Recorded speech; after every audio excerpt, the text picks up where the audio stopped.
యథా యథా హి ధర్మస్య గ్లానిర్భవతి భారత అభ్యుత్థానమధర్మస్య తదాత్మానం సృజామ్యహం. అంటే అర్థం ఏంటో తెలుసా? భారతదేశానికి ఎప్పుడు ఆపదలు వస్తాయో అప్పుడు నేను జన్మిస్తాను అని. ఏంట్రా అలా చూస్తున్నావు? తెలుగులో ఎందుకు చెప్పారు సార్? సంస్కృతం నీకు అర్థం కాదని. మరి ముందే తెలుగులో చెప్పొచ్చుగా. ఎవడరా నన్ను సార్ అని పిలిచింది? నిన్ను కాదు, నన్ను.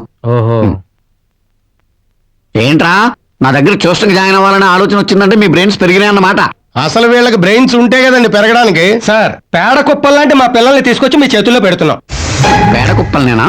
ఫీజు పెట్టరా? అది కూడా పెడతాం. ఇప్పటిదాకా మార్కులు రాలేదని వీళ్ళ తోలు తీసాం. ఇక మీద కూడా రాకపోతే మీ గురించి కూడా ఆలోచించాల్సి ఉంటుంది. వెళ్దాం. అలాండి. నా గురించి కూడా ఆలోచిస్తాం అంటే దాని అర్థం ఏంట్రా? మీ తోలు కూడా తీస్తారని. మీ fathers leather business? Mutton business.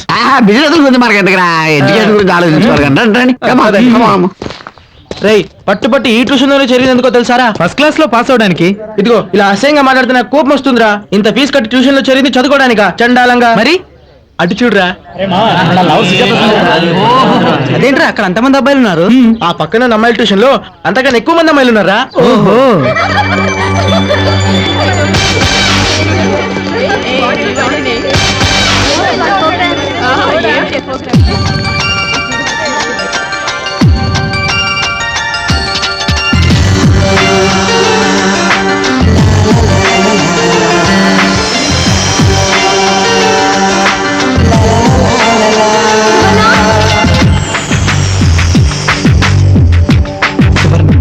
చాలా మంచి పేరు.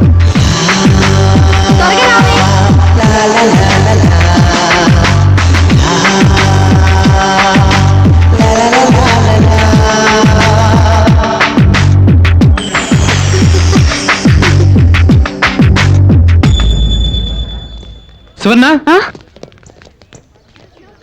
హాయ్. రే అంతలా చూడకు, గుండె అయిపోగలదు. ఆగిపోవడం కాదు, పేలిపోతుంది. ఇంకెక్కడి గుండెరా? సువర్ణతో ఎప్పుడో వెళ్ళిపోయింది.